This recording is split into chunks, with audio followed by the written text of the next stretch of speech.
Salut à tous, ici Benjamin Blanchard. Bienvenue sur ma chaîne où l'on explore ensemble le monde passionnant des technologies modernes.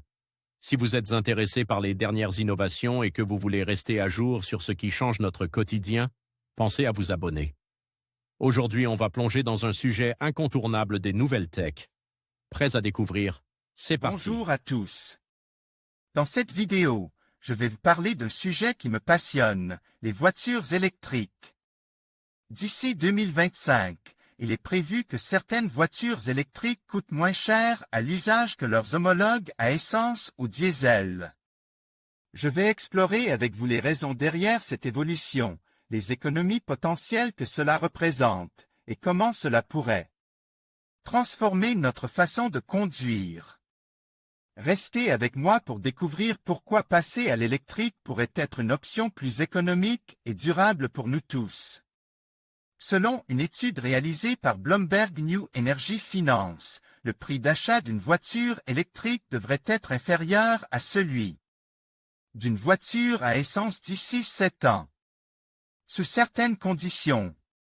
L'un des principaux freins à l'adoption de la voiture électrique concerne les prix de vente des modèles neufs qui restent, pour le moment, plus élevés que leurs équivalents à moteur essence ou diesel.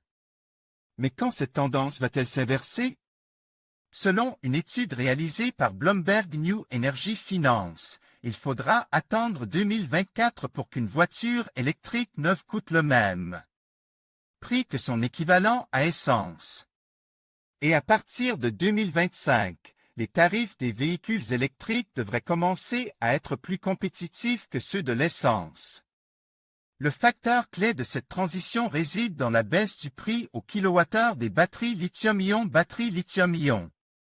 Entre 2010 et 2017, il est passé de $1000 kWh à $209 kWh.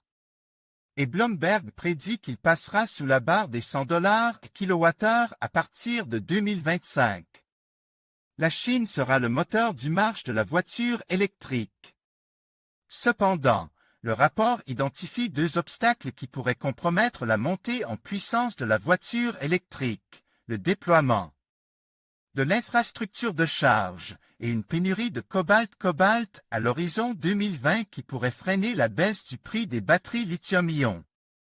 Les principaux fabricants de batteries lithium-ion, au premier rang desquels Panasonic, travaillent déjà depuis plusieurs années à des solutions de substitution au cobalt. Les batteries lithium-ion NMC, nickel-nickel, manganèse-manganèse, cobalt, l'INIMCO 2 représentent à ce titre l'une des options à court terme les plus viables pour les constructeurs. Si les projections de Bloomberg se confirment, il devrait se vendre dans le monde 11 millions de véhicules électriques en 2025 contre 1,6 million cette année. En 2040, l'étude prédit 60 millions de véhicules électriques vendus, ce qui représentera 55% des ventes globales. À cette date, 33% de la flotte mondiale sera électrique. Une chose est sûre en revanche, la Chine jouera un rôle essentiel dans la démocratisation de la voiture électrique en jouant à la fois sur une politique environnementale de plus en plus contraignante pour les constructeurs et des incitations financières fortes. En 2025, le pays devrait cumuler à lui seul près de 50% des ventes mondiales de voitures électriques. Une voiture électrique coûte moins cher à l'usage qu'une essence ou une diesel. Article initial de Mark Zafani, paru le 4 décembre 2017 selon une étude britannique menée aux États-Unis, au Royaume-Uni et au Japon. Le coût de possession et d'usage d'une voiture électrique est d'ores et déjà inférieur à celui d'une voiture à essence ou diesel équivalente. Les conditions sont réunies pour que la prochaine décennie voie la transition vers la voiture électrique s'amorcer pour de bon. Aujourd'hui, posséder une voiture électrique est plus avantageux que de posséder une voiture essence ou diesel. C'est ce qu'ont établi des chercheurs de l'Université de Leeds, Royaume-Uni, en menant une étude dans 3 pays, États-Unis, Royaume-Uni et Japon. Leur travail apporte sur la période 1997 à 2015 pour comparer le coût total de possession entre une voiture à moteur thermique moteur thermique, une voiture électrique et une hybride. Les résultats de cette étude ont été publiés dans la revue Applied Energy. Le coût total de possession, Total Cost of Ownership, TCO, est calculé en prenant en compte les facteurs suivants: prix d'achat du véhicule, taux de décote, année d'acquisition, prix annuel du carburant, kilométrage annuel, rendement, coût d'entretien annuel, assurance et taxes, subventions et remises accordées par l'État ou le constructeur. L'électricité étant moins chère que l'essence ou le diesel, les voitures électriques ont un coût d'usage moins important. L'autre point clé a trait au coût d'entretien d'une voiture électrique, qui est inférieur à celui d'une voiture à moteur classique.